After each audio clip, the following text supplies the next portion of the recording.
ಸುಂದ್ರ, ಗೋಡೌನಲ್ಲಿ ಇಲಿ ಇದೆ ಅಂತ ಕಾಣುತ್ತೆ.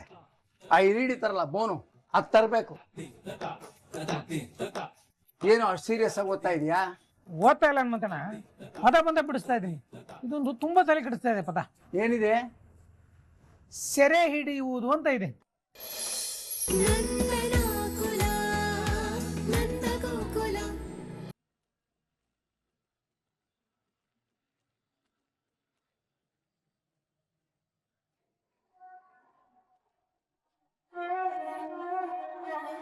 ಅಳಿಯಂದ್ರಿಗೆ ಹುಷಾರಿಲ್ವಾ? ಸಹಾಯ ಮಾಡಿ ಅಂತ ಕೇಳ್ಕೊಂಡ್ರು. ಈ ಸೂರ್ಯಚಂದ್ರ ಸಹಾಯ ಮಾಡ್ಲಿಲ್ವಾ? ಅಯ್ಯೋ, ಎಂಥ ಕಲ್ ಮನ್ಸು ಇವ್ರದು.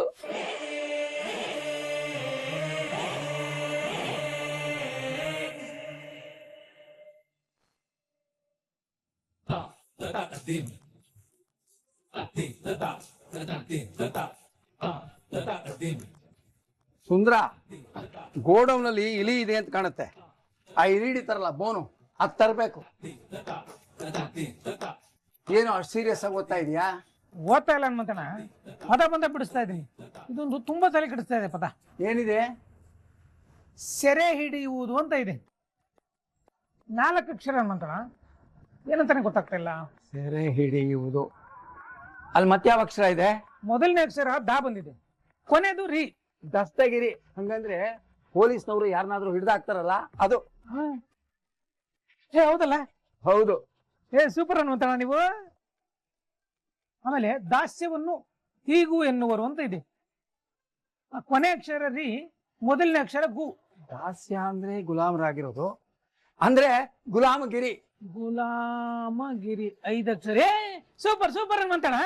ಹೇ ನೋಡಿ ನೋಡಿ, ನೀವು ನನ್ ಜೊತೆ ಇದ್ದಿದ್ದು ನಂತರ ಬುದ್ಧಿವಂತರಾಗ್ಬಿಟ್ಟಿದ್ದೀರಾ. ನನಗೆ ಒಳ್ಳೆದೇ ಇರೋದಲ್ಲ, ನಿಮ್ಗೆ ಒಳ್ಳೆತಾ ಇದೆ. ಕೋಪ ಮಾಡ್ಕೊಬಿಡಿ ಏನಂತಣ, ತಮಾಷೆಗೆ ಹೇಳ್ದೆ. Thanks Hanumanthanna, thanks. ಇದಕ್ಕೆಲ್ಲ ಥ್ಯಾಂಕ್ಸ್ ಸಾಕು. ಥ್ಯಾಂಕ್ಸ್ ಹೇಳ್ಬೇಕು ಹನುಮಂತಣ್ಣ. ಯಾರಿಂದನಾದ್ರೂ ಸಹಾಯ ತಗೊಂಡಾಗ ಥ್ಯಾಂಕ್ಸ್ ಹೇಳ್ಬೇಕಾದ್ ನಮ್ಮ ಧರ್ಮ ಅಲ್ವಾ? ನೀವು ಬೇಡ ಅಂದ್ರೂ ನಾನು ಹೇಳ್ತೀನಿ, ಇಲ್ಲ ಅಂದ್ರೆ ನಂಗೆ ಮನಸ್ಸು ತುಂಬಾ ಭಾರ ಆಗ್ಬಿಡುತ್ತೆ.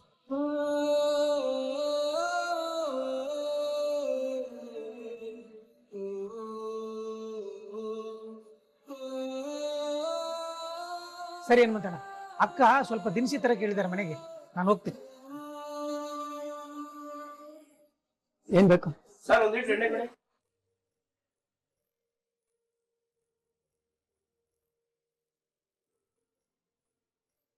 ಏನಾಯ್ತು ನಂದ?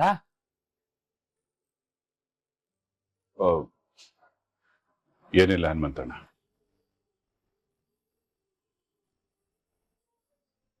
ಅಂದ್ರೆ ಗಿರ್ಜಾ ನಾನು ಮರ್ತಿದ್ದೀನಿ ಅಂತ ಹೇಳಿದ್ದು ಆ ಹುಡುಗಿಗೆ ಥ್ಯಾಂಕ್ಸ್ ಹೇಳ್ಬೇಕು ಅಂತನ.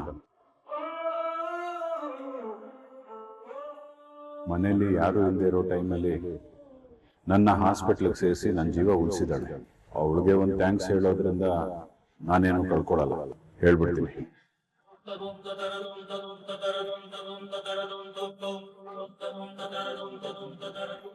ಹನುಮಂತಣ್ಣ, ನಾನು ಸ್ವಲ್ಪ ಆಚೆ ಹೋಗಿ ಬರ್ತೀನಿ. ಯಾವ ಕಡೆ? ಮತ್ತೆ ಏನಾದ್ರು ಸುಸ್ತಾಗ್ತಿದ್ಯಾ? ಹಾಗೇನಾದ್ರೂ ಇದ್ರೆ ಹೇಳೋ. ಹಾಗೇನಿಲ್ಲ ಹನುಮಂತಣ್ಣ, ನಾನು ಒಬ್ರಿಗೆ ಥ್ಯಾಂಕ್ಸ್ ಹೇಳೋದು ಮರ್ತ್ಬಿಟ್ಟಿದ್ದೀನಿ. ನಾನು ಯಾರ ಹಂಗಲ್ಲೂ ಯಾರ ಋಣದಲ್ಲೂ ಬದುಕಕ್ಕೆ ಇಷ್ಟಪಡೋದಿಲ್ಲ.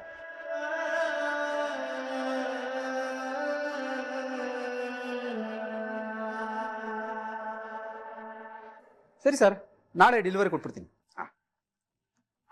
ಹಾಯ್ ಮೀನಾ. ಹಾಯ್ ಅಂತ ಹಾಯ್. ಆಫೀಸಿಂದ ಸುಸ್ತಾಗಿ ಬಂದಿದ್ದೀನಿ. ಮೀನು ಕಾಫಿ ಮಾಡ್ಕೊಂಡು ಬರ್ಲಾ ಅಂತ ಕೇಳೋದ್ ಬಿಟ್ಟು. Stop it. ಮೀನಮ್ಮ ಮುನಿಯಮ್ಮ ಆಗಿದ್ದಾಳೆ ಅಂತ ಗೊತ್ತಾಯ್ತು. ಏನಾಯ್ತು?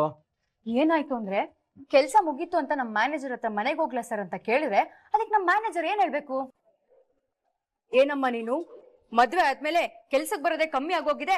ಈ ಹೆಂಗಸರು ಗೌರ್ಮೆಂಟ್ ಜಾಬ್ ಸಿಗೋಕ್ಕೂ ಮುಂಚೆ ಕುಣ್ಕೊಂಡ್ ಗೌರ್ಮೆಂಟ್ ಜಾಬ್ ಅಂತ ಬಂದ್ಬಿಡ್ತಾರೆ.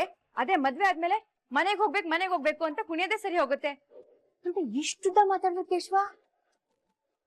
ಏನಕ್ಕೆ ನೀವು ನಿಮ್ ಮ್ಯಾನೇಜರ್ ಯಾರು ಅಂತ ನನ್ಗೆ ಗೊತ್ತಿಲ್ಲ, ಆದ್ರೆ ಥೇಟ್ ಒಬ್ಬ ಮ್ಯಾನೇಜರ್ ಮಿಮಿಕ್ರಿನೇ ಮಾಡ್ಬಿಟ್ರಿ. ಸೂಪರ್ ನೀವು. ಮತ್ತೆ ನಾವೇನಕ್ಕೂ ಕಡಿಮೆ ಇಲ್ಲ ಬಾಸ್. ಏನಿಲ್ಲ ಕಣೋ, ಕಾಲೇಜಲ್ಲಿ ಇವಳು ಮಿಮಿಕ್ರಿಗೆ ಎಷ್ಟು ಜನ ಫ್ಯಾನ್ಸ್ ಇದ್ರು ಗೊತ್ತಾ? ಒಬ್ಬೊಬ್ರು ಸೆಲೆಬ್ರಿಟೀಸ್ ಮಿಮಿಕ್ರಿ ಮಾಡ್ಬೇಕಾದ್ರೆ ಏನ್ ವಿಜುವಲ್ಸ್ ಚಪ್ಪಾಳೆ ಆ ರೇಂಜಿಗೆ ಫ್ಯಾನ್ಸ್ ಇದ್ರು ಇವಳಿಗೆ. ಹೆಂಡತಿ ಪಕ್ಷದಲ್ಲಿದ್ದಾಳೆ ಅಂದ್ಬಿಟ್ಟು ಫುಲ್ ಬಿಲ್ಡಪ್ ಕೊಟ್ಟು ನಮಗ್ ಕಾಗೆ ಕಳಿಸ್ತಾ ಇದ್ಯಾ? ಏನೋ ವಲ್ಲಭ ಹೀಗೆ ಹೇಳ್ತಿದ್ಯಾ? ನಾನ್ ಮಿಮಿಕ್ರಿ ಮಾಡ್ತಿದ್ದೆ, ಈಗೇನೋ ಸ್ವಲ್ಪ ವರ್ಷ ಆಯ್ತು, ಟಚ್ ಹೋಗಿದೆ ಅಷ್ಟೇ. ಹೌದಾ? ಓಕೆ, ಹಾಗಾದ್ರೆ ಟೆಸ್ಟ್ ಮಾಡೋಣ. ನಮ್ ಮನೆಯವ್ರ ಮಿಮಿಕ್ರಿ ಮಾಡ್ತೀರಾ? ಅದಕ್ಕೇನು, ಮಾಡ್ತೀನಪ್ಪ. ಆಡ್ ಮುಟ್ಟೆ ಇರೋ ಸೊಪ್ಪಿಲ್ಲ, ಈ ಮೀನಾಗ್ ಗೊತ್ತಿಲ್ದಿರೋ ವಿದ್ಯೆ ಇಲ್ಲ. ಹಾ, ಇದನ್ ಮನೆಯವರೆಲ್ಲ ನೋಡ್ಬೇಕು. ಮಾಧವ, ಕೇಶವ, ವಲ್ಲಭ, ಬಂಡ್ರ ಆಚೆ. ನಾ ಇಲ್ಲ ನಿನ್ ಕಣ. ಕರೆಕ್ಟ್ ಅಲ್ವಾ? ನಾನು ಇಲ್ಲೇ ಇದ್ದೀನಿ. ಮಾಧವ, ಸುಂದ್ರ, ಗಿರಿಜಾ, ಬಂಡ್ರ ಆಚೆ. ಅಣಿಮಯ್ಯ ಎಲ್ಲಿ ಬಾವ ಕೂಗ್ದಂಗ ಐತಲ್ಲ ಇಲ್ಲಿ? ಮಾಮ, ಬಾವ ಅಲ್ಲ, ನಾನೇ ಮಾಡಿದ್ದು.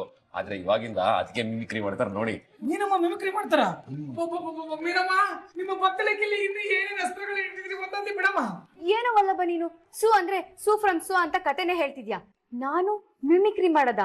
ಮಿಮಿಕ್ರಿ ಕಾರ್ಯಕ್ರಮ ಎಲ್ಲ ಕ್ಯಾನ್ಸಲ್. ನನ್ನ ಅತ್ತೆ ಹತ್ರ ಕಾಫಿ ಮಾಡ್ಸ್ಕೊಂಡು ಕುಡಿಬೇಕು. ಅದ್ಕೆ ಪ್ಲೀಸ್ ಅದ್ಕೆ ಓದಿ ತಲೆ ಎಲ್ಲ ಕೆಟ್ಟೋಗಿದೆ. ಮನೇಲಿ ಟಿವಿ ಕೇಬಲ್ ಬೇರೆ ಕಿತ್ತಾಕಿದ್ದಾರೆ. ಸ್ವಲ್ಪ ಎಂಟರ್ಟೈನ್ಮೆಂಟ್ ಬೇಕಲ್ವಾ ಅದ್ಗೆ? ಅಮ್ಮ ತಾಯಿ, ನಿಮ್ಗೆ ಎಂಟರ್ಟೈನ್ಮೆಂಟ್ ಮಾಡಕ್ಕೆ ನಾನ್ ಟಿವಿನೂ ಅಲ್ಲ ಫೋನು ಅಲ್ಲ. ಅದಕ್ಕೆ ಪ್ಲೀಸ್, ಅದಕ್ಕೆ ಇಲ್ಲ ಅನ್ಬೇಡಿ ಪ್ಲೀಸ್. ಅದಕ್ಕೆ ಮೀನಾ, ಎಲ್ರು ಕೇಳ್ತಿದಾರಲ್ವಾ, ಕೊಬ್ಬ್ಯಾಕ್ ತೋರಿಸ್ತಿದ್ಯಾ? ಮಾಡಿ. ಸುಮ್ನೆ ಇರೋ ನೀನು. ಮನೆಯವ್ರದೆಲ್ಲ ಮಿಮಿಕ್ರಿ ಮಾಡ್ಬೇಕಂತೆ. ಅತ್ತೆ ಕೇಳಿಸ್ಕೊಂಡ್ರೆ ಲೆಟ್ಟನ್ಗೆ ತಗೊಂಡ್ರೆ ಅಟ್ಟಂತ ಬಾರಿಸ್ತಾರೆ.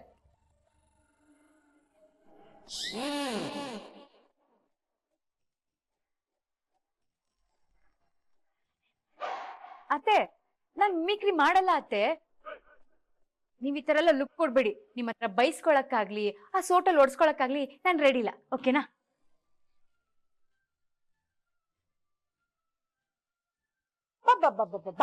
ಅದೆಷ್ಟು ಮಾತಾಡ್ತೀಯ ಮೀನಾ ನೀನು? ಬಾ, ಸರಿ ಮೊದ್ಲು ನಾನ್ ಹೇಳೋದನ್ ಕೇಳು. ಹೇಳಿ ಅತ್ತೆ. ಅದೇನೋ ಚೆನ್ನಾಗಿ ಏನೋ ಓದುವಲ್ಲಪ್ಪ, ಮಿಮಿಕ್ರಿ. ಹಾ, ಮಿಮಿಕ್ರಿ ಮಾಡ್ತೀಯಂತಲ್ಲ, ಮಾಡು ನೋಡೋಣ. ಅತ್ತೆ, ಎಲ್ಲರೂ ಅಷ್ಟು ಕೇಳ್ತಾ ಇದಾರೆ, ಮಿಮಿಕ್ರಿ ಮಾಡೆ ನನ್ ಮುದ್ದು ಸೊಸೆ. ಬೇಡ ಅತ್ತೆ. ಏಯ್, ನಾನು ನಿಮ್ಮತ್ತೆ ಹೇಳ್ತಾ ಇದ್ದೀನಿ, ಇವಾಗ ಮಿಮಿಕ್ರಿ ಮಾಡ್ತೀಯೋ ಇಲ್ವೋ?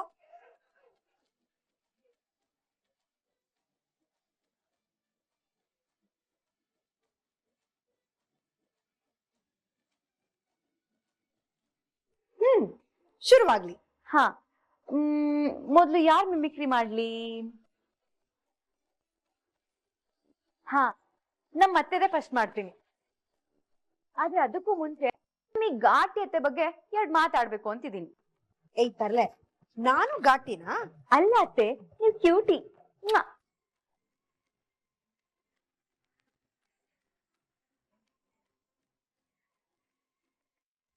ನಾನು ಈ ಮನೆಗೆ ಬಂದು 1 ತಿಂಗಳಾಯ್ತು. ಅಂದ್ರೆ ನಮ್ಮ ಅಪ್ಪ ಅಮ್ಮನ ಜೊತೆ ಮಾತಾಡದೆ 1 ತಿಂಗಳು ಕಳೆದ್ಬಿಟ್ಟೆ. ಆ ನೋವು ಮನ್ಸಲ್ಲಿದೆ. ಆದ್ರೆ ಅದನ್ನೆಲ್ಲ ಮರೆತು ನಾನು ಇಷ್ಟು ಖುಷಿಯಾಗಿದ್ದೀನಿ. ಕಾರಣನೇ ನಮ್ಮ ಅತ್ತೆ.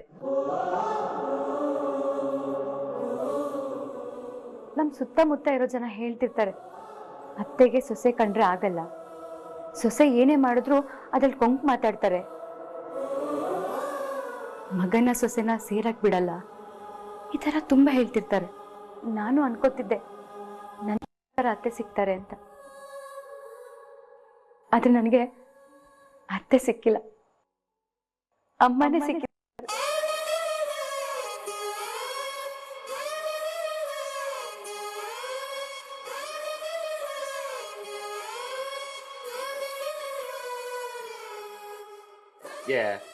ನಮ್ಮನ್ನೆಲ್ಲ ಮಿಮಿಕ್ರಿ ಮಾಡಿ ಎಂಟರ್ಟೈನ್ ಮಾಡಿ ಅಂದ್ರೆ ನೀವು ನೋಡಿದ್ರೆ ಅಳೋ ಕಾರ್ಯಕ್ರಮ ಮಾಡ್ತಿದ್ದೀರಲ್ಲ.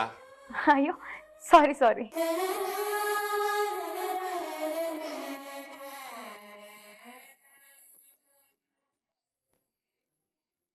ಏನು, ನಾಳೆನೂ ನೀನೇ ಅಡ್ಗೆ ಮಾಡ್ತೀಯಾ? ನಾನು ಹೇಳ್ತಿರೋದು ನಿಂಗೆ ಯಾಕೆ ಅರ್ಥ ಆಗ್ತಾ ಇಲ್ಲ? ಹಾಗೆಲ್ಲ ಮಾಡಿದ್ರೆ ನಿಮ್ಮ ಚೆನ್ನಾಗಿ ಬಯಸ್ಕೋತೀಯ ಅಷ್ಟೇ. ನಿಮ್ಮ ಸೊಸೆ ಮುದ್ದು, ನಿನ್ ಮಾವನ್ ಮನ್ಸ್ ಗೆಲ್ಲೋದಕ್ಕೆ ಇನ್ನು ತುಂಬಾ ಟೈಮ್ ಇದೆ. ನೀನೀಗ ಪ್ರಯೋಗ ಎಲ್ಲ ಮಾಡ್ಬೇಡಮ್ಮ. ಅಡ್ಗೆ ಅಂತೂ ಮಾಡ್ಲೇಬೇಡ. ನನ್ ಮಾತ್ ಕೇಳು ನೀನಾ. ಈ ಮನೆಯವ್ರ ನೆಮ್ಮದಿಯಾಗಿರೋ ನಿನ್ಗೆ ಇಷ್ಟ ಇಲ್ವೇನೆ? ಮತ್ ಯಾಕೆ ನನ್ನ ಗೋಳಿ ಕೊಟ್ಟ ಬಿಟ್ಬಿಡೆ.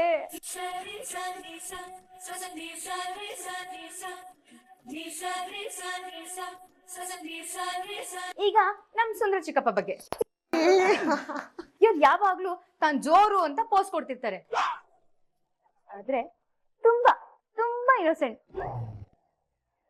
ಒಂಥರ ಮಗು ತರ. ಶುರ್ ನನ್ ಫೇವ್ರೆಟ್. ಅವತ್ತು ಬದ್ನೆಕಾಯಿ ಪಲ್ಯ ಮಾಡಿದ್ನಲ್ಲ, ಅವತ್ತು ಚಿಕ್ಕಪ್ಪನ ರಿಯಾಕ್ಷನ್ ಹೇಗಿತ್ತು ಅಂತ ತೋರಿಸ್ತೀನಿ, ಸರಿನಾ? ಹತ್ತಿರಿಯಾನಂದ ಇಂಥ ಟೇಸ್ಟಿ ಪಲ್ಯ ಚಪಾತಿ ಅನ್ನ ಸಾಂಬಾರ್ ತಿನ್ನೋದಕ್ಕೂ ಹಣ್ಣಲ್ಲಿ ಬರ್ತಿರ್ಬೇಕು. ಇದು ನಮ್ ಭಾವನ್ ಬರ್ತಿಲ್ಲ ಅನ್ಸುತ್ತೆ. ಎಂತ ಊಟ ಎಂತ ಊಟ, ಇಂಥ ಊಟ ಮಾಡೋದಕ್ಕೂ ಯೋಗ ಮಾಡಿರ್ಬೇಕು. ಅಪ್ಪ ಕೇಶವ, ನಿಮ್ಮವ್ರು ಅಡ್ಗೆ ಮಾಡಿರ್ಬೇಕು ಕಣಪ್ಪ, ನಾವೆಲ್ಲ ತಿಂತಾ ಇರೋದು. ನಿಮ್ಮವ್ರು ನಿನ್ ಅರ್ಧಂಗಿ ಅಲ್ವಾ, ಯಾರಿಗ್ ಗೊತ್ತು, ಅರ್ಧ ಊಟನ ಎತ್ತಿಟ್ಟಿದ್ರು ಎತ್ತಿಟ್ಟಿರ್ಬೋದು. ಹತ್ತಿರಿ ಅಲಕಾನಂದ.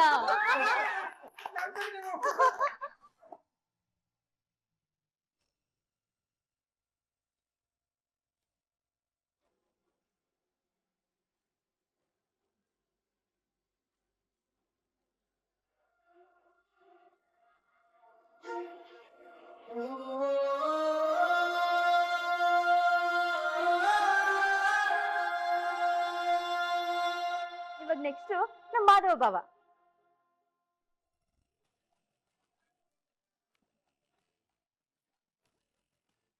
ಏ ಮೀನಾ, ಮಾಧವಣ್ಣನ್ ಮಿಮಿಕ್ರಿ ಮಾಡೋ ಅಂದ್ರೆ ಸುಮ್ನೆ ನಿಂತಿದ್ಯಲ್ಲ? ಮಾಡ್ತಾನೆ ಇದೀನಲ್ವಾ ಕೇಶವ, ಅಲ್ವಾ? ಮತ್ತೆ ಭಾವ ಯಾವಾಗ್ಲೂ ಇಡೀ ದಿನ ಹೀಗೇ ನಿಂತಿರ್ತಾರೆ.